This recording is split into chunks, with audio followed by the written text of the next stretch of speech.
Today, we will talk about secularism and attitude of Muslim scholars towards it. Some people, critics, called it very hypocritical, and a number of scholars abominate the very idea of secularism. And it could be because of the fact that some Muslim scholars have misinterpreted uh, secularism. They believe that secularism means atheism, and it is meant to make people atheist. But in reality, secularism says that if you belong to a certain religion, you should have complete religious freedom.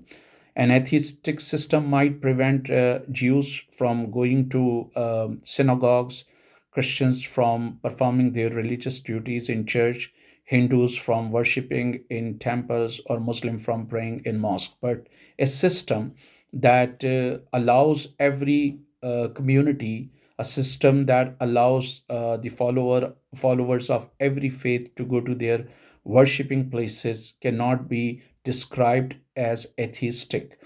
It is rather a system that is beneficial to all.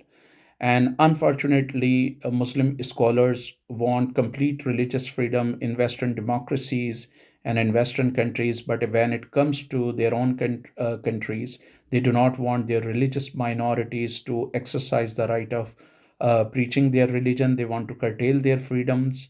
They do not want them to be given key posts in governments, and this is really very unfortunate. But there are some Muslim scholars who believe that it's down to the interpretation of religion. They cite Misa ke Medina or contract of Medina, where Muhammad, peace be upon him, is believed to have extended complete religious freedom to Jews. And when you say complete religious freedom, it entails everything. Uh, and if it were not complete religious freedom, then perhaps it could have said partial religious freedom that did not include the freedom to preach their own religion. So they cite it. Dr. Hamza Alvi, a leading Pakistani historian and sociologist, has also written about Misaki Medina. And there are many moderate and enlightened Muslims who believe that Misaki Medina or contract of Medina was one of the examples of granting freedom to all communities living in a Muslim state. But there are Orthodox clerics who believe that non Muslims should not have any religious freedom at all, or at least they should have partial religious freedom. They should not be given key post or senior post in the government. For instance, in some Muslim country, non-Muslim cannot be the prime minister. He cannot be the speaker of the National Assembly or the Senate. He cannot attain senior post in the army. But when you look at secular countries like the UK, where Rishi Sunak was a Hindu and he has been the prime minister of the UK, Saeeda Warsi, who was a Muslim, she was a minister. So there was another guy, Sajid, he was a minister. Sadiq Khan, who is the mayor of London, and there are a lot of Muslims who have been ministers or holding senior post in the government. Similarly, even in India, the situation is not ideal now with the rise of Hindutva and the fascist government of Modi.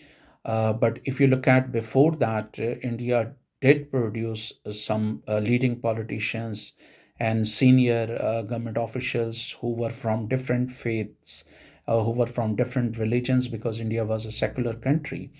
And in reality, if Europe has this freedom today, it is all because of the fact that Europe is secular. Imagine if Europe was as religious as it was, let's say, in 13th century, 12th century, or 14th century, then even a non-Catholic or anybody who opposed to the authority of religious clergy could not have secured any better position in the affairs of the state. So Europe learned from its experience after fighting, multiple wars, some wars, killings, more than 40 million people that were fought in the name of religion. For instance, during the 16th century, there were terrible 16th and 17th century. And even later on, there were terrible wars between Protestant and Roman Catholics that not only destroyed several regions but claimed tens of thousands of lives, or possibly millions of lives. And after a long experience, after a long battle in the name of religion, after so much sectarianism, Western democracies finally decided that religion should not be a matter of state, and state and religion should be separated. But unfortunately, our scholars are still opposed to the very idea of secularism. Imagine some of World Islamic Missions offices are in Canada, US, and other parts of the world. Could they have established it if there were religious states in Europe? Similarly, some of the Muslim organizations are trying to construct largest mosque of Europe. They have their preaching missions here. They have their Islamic centers here.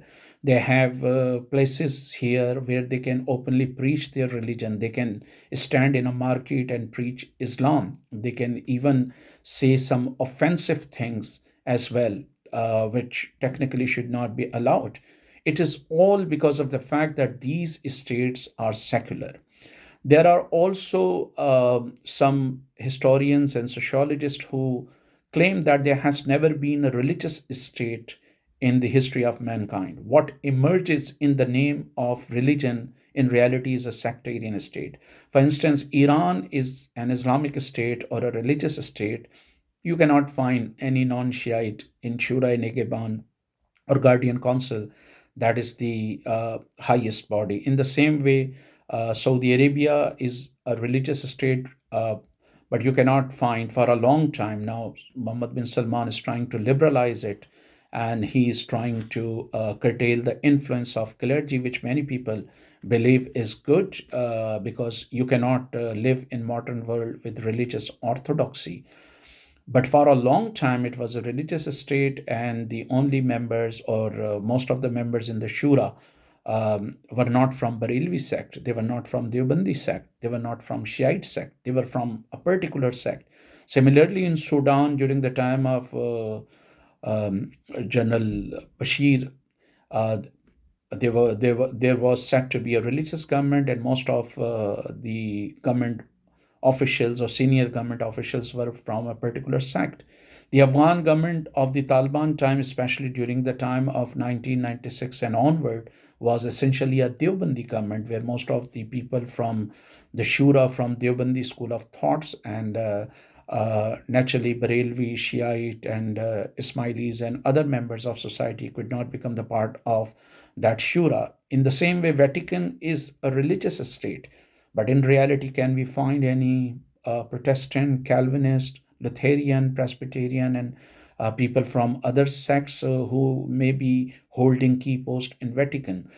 Tomorrow, if a religious government comes into power in, let's say, India, so if there are more followers of a certain deity or certain god, then the imposition of the laws that are related to that god would be there, and not the imposition of all gods. So what emerges in the name of god, what emerges in the name of religion is not a religious state but a sectarian state, because a religious state would be the one where at least the people of different religions can access to senior position in the government. And we have seen that was not the case in Saudi Arabia, that was not the case in Iran, that was not the case in Sudan and Afghanistan, and that is not the case in Vatican City. Then there are some sociologists who believe that religion cannot be imposed, because if you want to impose a religion, you need two things: consensus and power, authority, force. Um, as far as Islam is concerned, some scholars are of the view that it has clearly said, La iqra fid din, it means there is no force in religion. So, how can religious people develop consensus? They can't evolve consensus. For instance, there are different sects in Islam, with one sect saying that if you say three times, divorce, divorce, divorce, then it's divorce. Divorce has already taken place. and now you have to do halala. Now, another sect of Muslim might consider halala very offensive. Still, the Shiite and Ahle Hadith may have a different pattern of divorce. Among the Roman Catholic, the very idea of divorce was very abominable, and it was the case for centuries. While for Protestant, it was different thing. Roman Catholics would have images of Mary and Christ, which amounted to polytheism. You know, um, According to Protestants. In the same way, many Brahlevis go to shrines. They clearly say Ya Ghaus al Madad, Ya Rasulullah al Madad, or they clearly say Ya Ali al Madad. And most of the Deobandis and Ahl Hadith believe that it's polytheistic, that if they are doing it, then they are trying to share, these people, these saintly people, or these holy people in the authority of God, and shirk is the only unpardonable sin. On the other hand, Barelvi do not believe in it. And so, if there is a certain group wearing green turban coming into power, they might force everyone to put on green turban. If somebody wearing white turban coming into power, they might force everyone to put on white turban. If somebody coming into power having long beard, and perform rafai, then they might force others to do the same. So, what comes in the name of religion is a sectarian state, and you cannot evolve consensus on religious matters. Religious is not a monolithic phenomenon. There are different sects, and they cannot have consensus. People in day to day life may have consensus over certain issues. They might believe that education should be free. They might agree that health or medical treatment should be free. They might believe that pure drinking water should be accessible to all citizens. They might say that provision of employment is the responsibility of the government.